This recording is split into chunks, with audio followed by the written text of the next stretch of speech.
সুপ্রভাত বন্ধুরা, কেমন আছো তোমরা সবাই? আশা করি অনেক ভালো আছো। আমি শুভশ্রী, আমার চ্যানেলে আরেকটি নতুন ব্লগে তোমাদের সবাইকে অনেক স্বাগত। অনেকদিন পরে তোমাদের সামনে আবার এলাম। আর এখন সুপ্রভাত ঠিক না, এখন বাজে ঘড়িতে 11:30। তো এখন থেকে আমি আমার ব্লগটা শুরু করছি। আশা করি তোমাদের আজকের ব্লগটা ভালো লাগবে। তো সকালে উঠেছি অনেকক্ষণ আগে, উঠে সমস্ত কাজ, জামা কাপড় কাচা, ঘর মোছা, ঠাকুর প্রণাম করা সবকিছু হয়ে গেছে। আর এখন আমি সকালের খাবার খাবো। আজকে আমি বানিয়েছি ঘুগনি। তো তোমাদেরকে দেখাই, দাঁড়াও। এই হচ্ছে ঘুগনি। এতে শসা দিয়েছি আর অল্প একটুখানি পেঁয়াজ কুচি দেবো,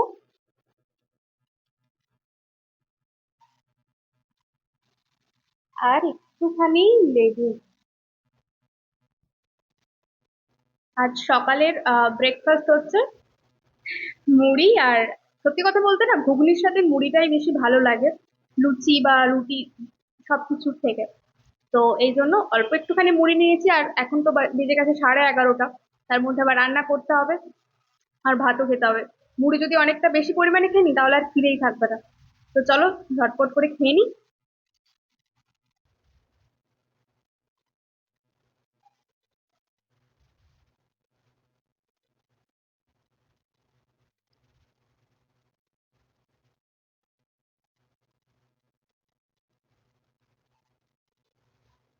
খাওয়া দাওয়া হয়ে গিয়েছে, আর এখন এবার রান্না করতে হবে। ঘড়িতে 12টা বেজে গিয়েছে।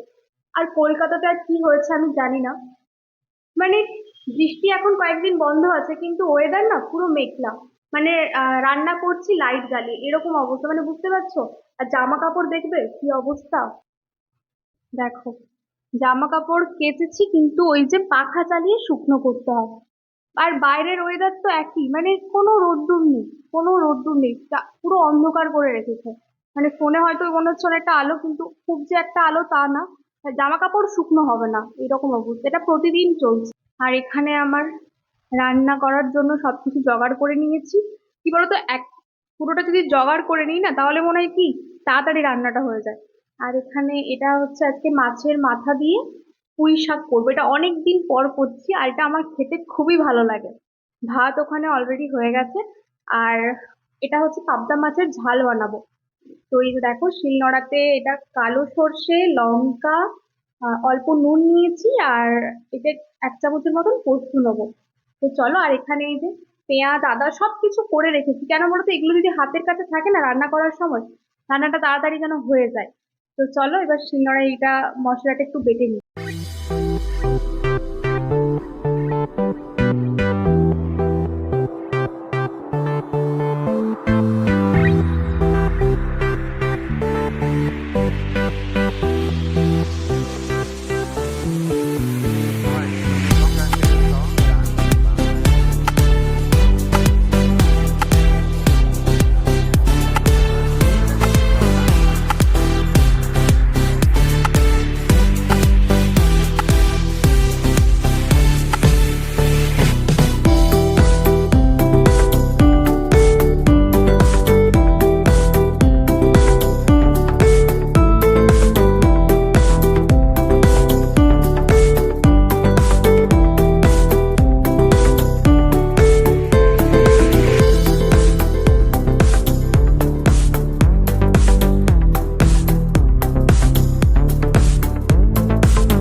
আর এখানে টমেটোটাকে বাটতে হতো শিলনোড়ায়, আমি আর বাটতে পারছি না, এই জন্য গ্রেট করে নিলাম।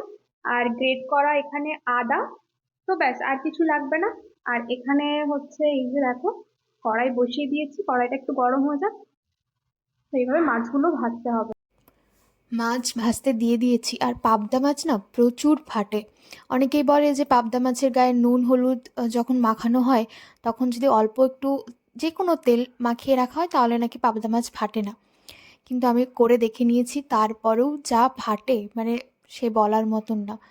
আমি রীতিমতো ভয়ে ভয়ে পাবদা মাছ ভাজি, এক প্রকার মানে পাবদা মাছের সাথে যুদ্ধ করে আমাকে পাবদা মাছ ভাজতে হয়। কিন্তু সত্যি কথা বলতে পাবদা মাছ খেতে কিন্তু খুবই সুন্দর। আমি সব মাছ খাই, মানে এক প্রকার বেড়াল। মাছ দুধ ভাত হলে আর কিছু লাগে না। তো পাবদা মাছ হচ্ছে আমার একটা প্রিয় মাছ। সবথেকে বড় কথা, পাবদা মাছের গায়ে কিন্তু কোনো কাঁটা থাকে না, মানে ওই একটা মেন কাঁটা থাকে আর একটু সামনের দিকে অল্প কাঁটা থাকে, আর সেরকম কোনো কাঁটাই থাকে না। এই জন্য খেতে আরও বেশি মনে হয় মজা হয়। আর আজকে ওই রুই মাছের মাথা দিয়ে আহ, কুমড়োর রেসিপিটা বানাবো। আর যখনই পাবদা মাছ ভাজি তখনই আমার তেল ছিটকে এসে পড়ে।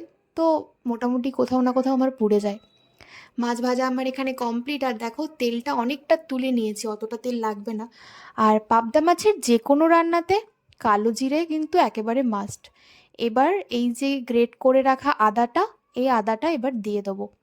তো এখন আদা ছাড়া আর তেমন কিছু, এখন কাঁচা লঙ্কাও দেবো না, যেহেতু আমি কাঁচা লঙ্কা বেটে নিয়েছি।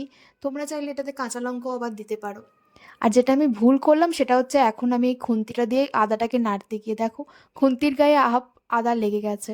মানে এই সময় খুন্তিটা দেওয়াই চলে না। তো যাই হোক, আদাটা একটুখানি ভাজা হয়ে যাক, বেশি ভাজবো না। এরপর এই তেলের মধ্যে দেখো হলুদ গুঁড়ো আর কাশ্মীরি মির্চ, লঙ্কার গুঁড়ো যেটা, ওটা দিয়ে দিয়েছি। কারণ এখন যদি এই যে দিলাম এটাতে রঙটা খুবই ভালো হয়। তো এটা একটুখানি ভাজা হয়ে যাক।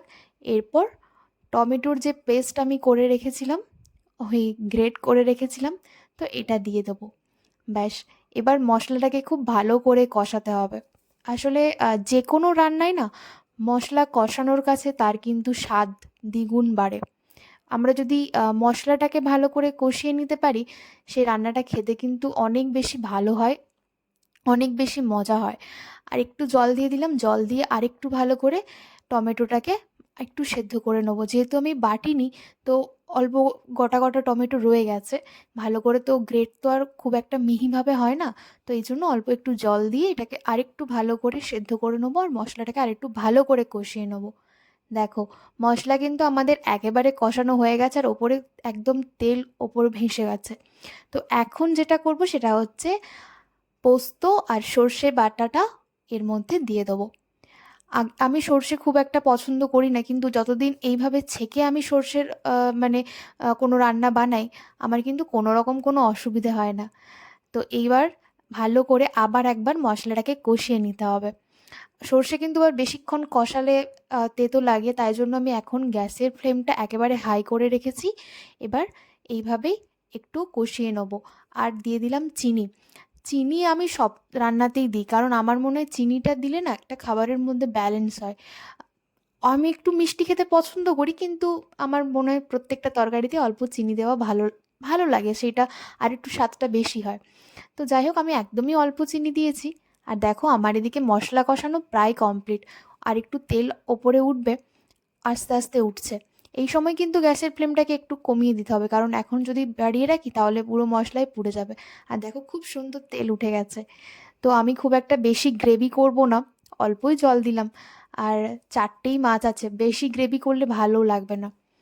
তো জলটা ফুটে যাক, জলটা ফুটে গেলেই মাছগুলো দিয়ে দেবো। আর আমি বাজার থেকে আমি এই মাছটা নিয়ে এসেছি, আমি খুব একটা বাজার করি না। পাবদা মাছ এত ছোট হয় না। আহ, এই ছোট ছোট মাছের স্বাদ হয়, কিন্তু বড় পাবদা মাছের যে স্বাদ হয়, ছোট মাছে কিন্তু অতটা ভালো হয় না। তবু পাবদা মাছ খেতে খুবই খুবই সুন্দর। তো এখন গ্যাসের ফ্লেমটাকে একদম হাই করে রেখে দেখো আমার জল কিন্তু অনেকটা শুকিয়ে গেছে, আর আমি খুব একটা গ্রেভি করবই না, একদমই মাখা মাখা করব। তো এবার আমি একটুখানি আর একটু ফুটে যাক, এবার বন্ধ করে দেবো। আরেকটা যেটা এই মানে মাছের তরকারিটাতে একদম ফ্রেশ যদি ধনেপাতা হতো খুবই ভালো হতো, কিন্তু এখন তো আর ধনেপাতা খুব একটা ভালো পাওয়া যাবে না, এই জন্য আর দিলাম না। আর দেখো এখানে এখন এই পুঁই শাকের রান্নাটা বসিয়ে দিলাম। সব কিছু ধুয়ে আবার বসাতে হলো। তো এই রান্নাটা কিন্তু খুবই আস্তে আস্তে করতে হয়, কারণ সব কিছু সবজি একসাথে তুলে দিয়েছি এই জন্য। আর এখন পেয়েছে একটু খিদে, ফ্রিজ খুলে দেখলাম একমাত্র এটাই রয়েছে খাবার মতন, আর সেরকম কিছু নেই। তো এটা এখন খাবো। কিন্তু তার আগে যেটা তোমাদেরকে বলি, এটা এই যে বোতলের গায়ে যেসব লেখা থাকে না, কত কি পরিমাণ দেওয়া আছে, জুস, ফলের জুস, আর তারপর চিনি, তারপর আরও যেসব কিছু লাগে, তো পড়ে যেটা বুঝলাম সেটা হচ্ছে এই জুসটাতে চিনির পরিমাণ খুবই বেশি। মানে এটা এক গ্লাস খাওয়ার থেকে আমার মনে হলো যে যেটা, সেটা হচ্ছে একটা বাজার থেকে মোসাম্বি কিনে এনে খাওয়া অনেক ভালো। তো আমরা যখন মেট্রো যাই না, তখন অনেকগুলো বোতল এরকম কিনে নিই বিভিন্ন ধরনের ফলের রস, কিন্তু কোনোদিন সেরকমভাবে পড়া হয়নি। খেতে ভালো লাগে, খুবই সুন্দর লাগে, তাই জন্য খাওয়া। তো কিন্তু আজকে পড়ে যেটা বুঝলাম সেটা খাওয়াটা কোনো রকম সফট ড্রিঙ্কস, বিশেষ করে এই যেসব জুস পাওয়া যায়, না খাওয়াটাই বেটার। তো এখন আপাতত এটা খাই। তবে এই তরকারিটা থেকে কিন্তু খুব সুন্দর একটা গন্ধ বেরিয়েছে, আমার খুবই পছন্দের। আহ মানে এই সেরকম ভাবে না সবজি তো খাওয়া হয় না, কুমড়ো খুবই কম খায়, কিন্তু এই রকম ভাবে কুমড়ো খেতে আমার খুবই ভালো লাগে। আর তার সাথে পুঁই পাতা, পুঁই ডাঁটাটা আমার একদমই ভালো লাগে না, কিন্তু পুঁই পাতাটা খেতে আমার খুব ভালো লাগে। আর অনেকদিন শরীরটা খারাপ ছিল, মানে জ্বর জ্বর টাইপের হয়ে গিয়েছিল, কিছুই খেতে পাচ্ছিলাম না, ভালোই লাগছিল না কিছু খেতে।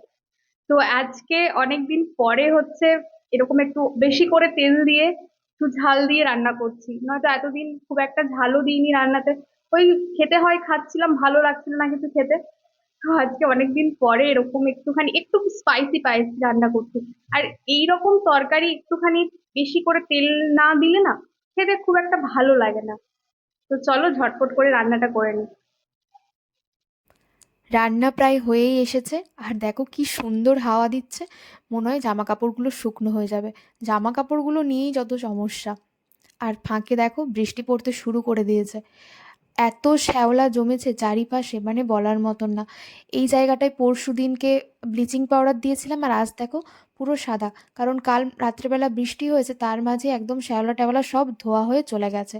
আর ব্লিচিং পাউডার এমনই একটা জিনিস, যে জায়গাটায় দেওয়া হয় সেই জায়গাটাকে একদম পুড়িয়ে সাদা করে দেয়। আর দেখো এই পাশগুলো এত নোংরা, মানে বলার মতন না, পুরো শ্যাওলায় ভর্তি হয়ে গিয়েছে। দাঁড়াও একটু ফাঁকে বেরোই। ফাঁকেই বেরোনো হয় না, চার দেওয়ালের মধ্যে বন্দি থাকতে থাকতে না বিরক্তকর লাগে। আর দেখো কি সুন্দর হাওয়া দিচ্ছে, যেরকম মেঘ ধরেছে মনে হচ্ছে আজকে তো সব কিছু ভাসিয়েই নিয়ে চলে যাবে। আমার কি মনে হয়, এরকম মেঘ ধরে যদি খুব এরকম হাওয়া দেয় এটাই ভালো, আর বৃষ্টির দরকার নেই। আর তার থেকেও বড় কথা কি বলো তো, হাওয়া দেয় কিন্তু বাতাস তো মানে ঘরের মধ্যে ঢোকার কোনো সেরকম জায়গা নেই। চারিপাশে বাড়ি, মানে কোনো ফাঁকা জায়গা নেই, যেদিকে দু চোখ যাবে সেই দিকেই শুধু বাড়ি আর বাড়ি। তাহলে হাওয়া আসবে কোথা থেকে বলো? এই ফাঁকে এই জায়গাটায় বেরোলে একটুখানি হাওয়া। আর এই পেছনের দিকে একটা অনেকটাই বড় জায়গা আছে, খোলা জায়গা, কিন্তু সেটাও শুনছি আর কয়েকদিন পরে বাড়ি হয়ে যাবে।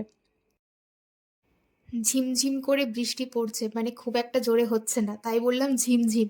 আর এখানে দেখো একদম থালা সাজিয়ে নিয়ে খেতে বসে গিয়েছি, আমার এরকম সাজিয়ে খেতে বসাটা বেশি পছন্দের।